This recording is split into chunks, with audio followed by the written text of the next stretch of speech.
যেদিন আমাদের প্রিয় নেতা তারেক রহমান বাংলাদেশের নামবে, যেদিন বলতে 25শে ডিসেম্বর, আমি বারবার বলেছিলাম সেদিন বাংলাদেশে ভূমিকম্প হবে। সেদিন আপনারা দেখবেন বাংলাদেশের চেহারা কি রকম। বহু আশা করি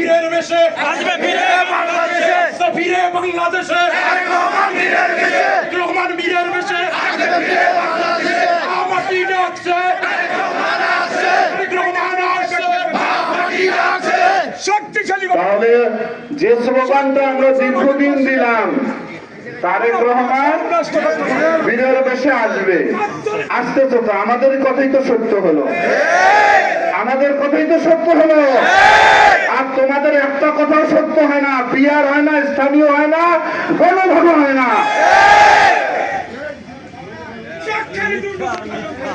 সব আমাদের কথা সত্য হয়, কারণ আমরা সব সময় ন্যায় নীতি দিয়ে চলি, মানুষকে ধোঁকা দেই না। আমি কয়েকদিন আগে একটি সভায় বললাম, ভাই ব্রিজ দিতে পারবো, রাস্তা দিতে পারবো, স্কুল দিতে পারবো, জান্নাতের টিকিট দিতে পারবো না। এটা আমার কাছে কেউ চাইেন না, এটার মালিক আমরা না।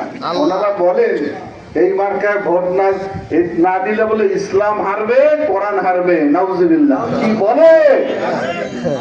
এই সমস্ত জায়গা থেকে সরে আসেন, মানুষকে আর ধোঁকা দিয়েন না, কুফরি করিয়েন না।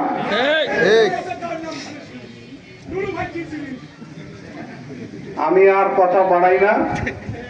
আজকে আমাদের যেহেতু এই জুলাই যোদ্ধা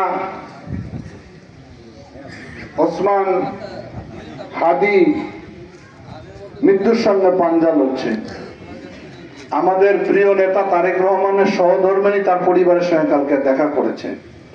মির্জা আব্বাস সাহেব দেখা করতে গেছেন, তারেক রহমান নিন্দা জানিয়েছেন, আমাদের মহাসচিব তাৎক্ষণিক প্রতিবাদ জানিয়েছেন। সরকারকে বলি, নির্বাচনের পরিবেশ তৈরি করে দিন, দেশের আইন শৃঙ্খলা উন্নতি করুন। এখনো যে সমস্ত অস্ত্রধারীরা ঘুরে বেড়াচ্ছে, পাবনায় দেখেননি কিভাবে গুলি করছে? অস্ত্রধারীকে গ্রেপ্তার করুন, শান্তিপূর্ণ অবস্থা ফিরে নিয়ে আসুন। কারণ এই শান্তিপূর্ণ নির্বাচনের পরিবেশ সৃষ্টি করার জন্য বিএনপি 17টি বছর রাজপথে ছিল। এই 17টি বছর আমাদের অনেক সাথীকে আমরা হারিয়েছি। আমরা চাই না কোন নির্বাচনকে কেন্দ্র করে এই ধরনের আইন শৃঙ্খলার অবনতি ঘটুক। বাংলাদেশের মানুষ যাকে নির্বাচিত করবে তাকেই আমরা স্যালুট করব। মানুষের ভিতর যাতে ভয় তৈরি না হয় নির্বাচনকে কেন্দ্র করে, নির্বাচন যেন আনন্দ উৎসবের সঙ্গে আমরা করতে পারি, সেই ব্যবস্থা করতে হবে সরকারকে, ইলেকশন কমিশনকে। সেই ব্যবস্থা যত দ্রুত করবেন তত তাড়াতাড়ি বাংলাদেশের নির্বাচনের পরিবেশ ফিরিয়ে নিয়ে আসবো। আমরা আশা করি সকল রাজনৈতিক দলের সহযোগিতায় আমরা যাতে শান্তিপূর্ণভাবে নির্বাচন করতে পারি। নিশ্চয়ই মনে রাখতে হবে, আমাদের জুলাই যোদ্ধাদের ভিতরে, আন্দোলনকারীদের ভিতরে যদি বিভেদ তৈরি হয় তাহলে ফ্যাসিবাদ প্রবেশ করার সুযোগ পাবে। এটা ভুললে চলবে না। কালকে কাইয়ুম সাদিক খুবই শেষে বলছেন ঐক্য দরকার। ঐক্যের ভিতরে আপনারাই তো প্রথম নানান ধরনের উস্কানি দেন। আমাদের নেতা তারেক রহমান এখন পর্যন্ত একটি উস্কানিমূলক কথা বলে না।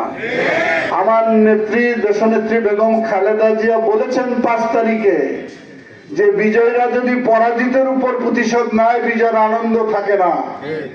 এত জুলুম অত্যাচারের মধ্য দিয়ে উনি কোনো প্রতিশোধের কথা বলে নাই। সুতরাং মনে রাখতে হবে, আমরা ঐক্য চাই। আমরা চাই না যে পতিত ফ্যাসিবাদ আবার মাথা চাড়া দিয়ে উঠুক।